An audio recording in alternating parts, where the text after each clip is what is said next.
I get this feeling that sometimes the universe is always sending me messages. It just could be when I'm reading into a situation, but it feels that way. So this past road trip, I had this idea of really investigating authenticity as it relates to personal branding and being a small business owner. And it's only because, during my small biz bites, Instagram chats, I often ask the small business owner, how do they maintain their authenticity while they are interacting with the public? Say what you want.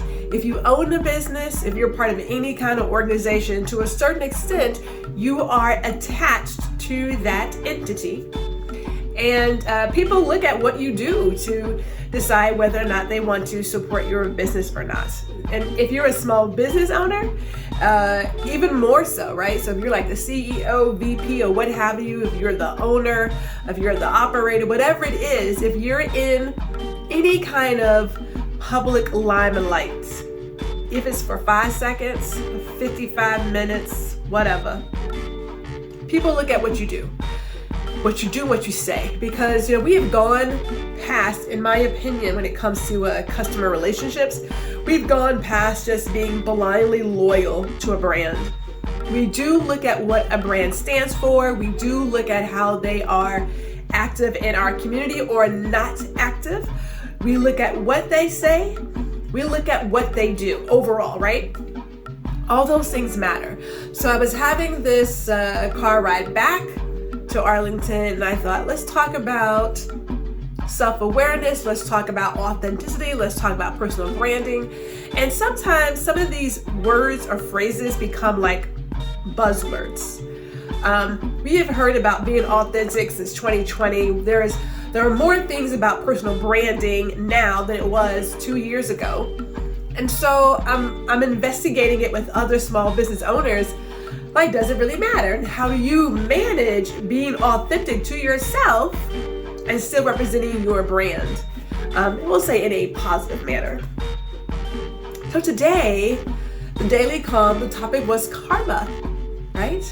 And karma is not a bitch. It's not.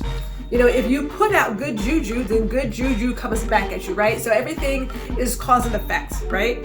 What you put out in the world, it comes back to you. You put out bad juju, you get bad juju.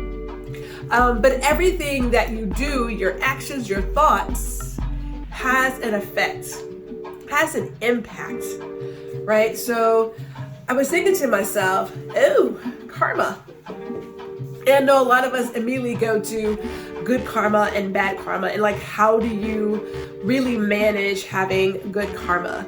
How do you remain, let's just call it positive, because I'll take one step back.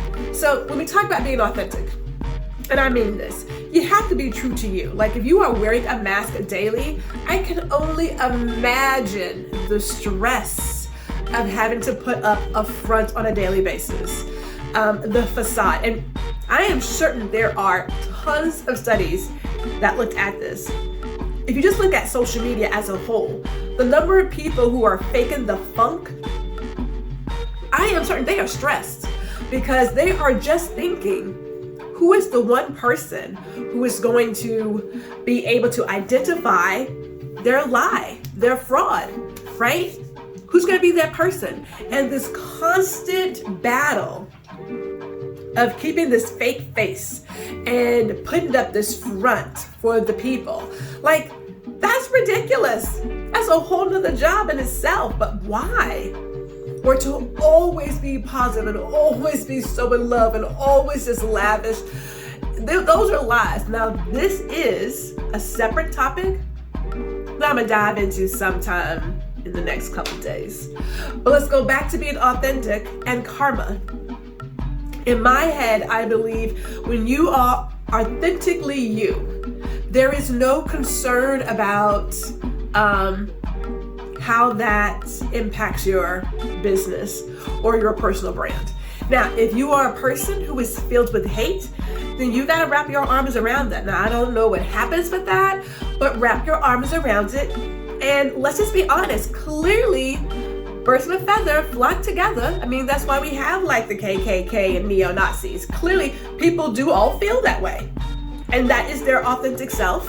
Not that society always celebrates those kinds of ways to connect with people, but they are being their authentic self. So you have to support that. But as a business owner, I thought to myself, I am fully aware of who I am. I don't filter a great deal. I have a very well-versed vocabulary, but I like a good vulgar word here and there. I think it helps to put a little spice into what I'm trying to say, right? But it's also who I am. I mean, I'm just saying. Some folks may not like vulgarities, and that's okay. That's their deal. I am fully aware of who Gwendolyn is, and my brand represents that. Like, the artwork that I put out represents self-love, family, community, helping others. That is Gwendolyn all day. It represents inner peace. It represents well-being. There is nothing fake or fraud about it. And my karma, I think it feels really, really good. It feels really good. Now, I don't do things in the idea that I'm going to get something in return. That is also another conversation. I'll put it with networking. I do it because it makes me feel good, right? That is my authentic self. I like to see other people win, like to see them shine. Whatever I can do, I want to do it for them. Whether I get it back or not, doesn't really matter. I don't really care.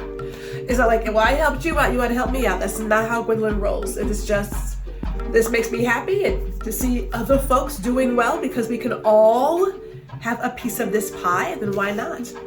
So ask yourself, if you are a small business owner, or if you're an influencer, you are trying to be a brand ambassador, if you're trying to grow your personal brand, to grow your career or other opportunities, are you ever fully aware of what you're putting out in terms of karma? And is what you're putting out authentically you?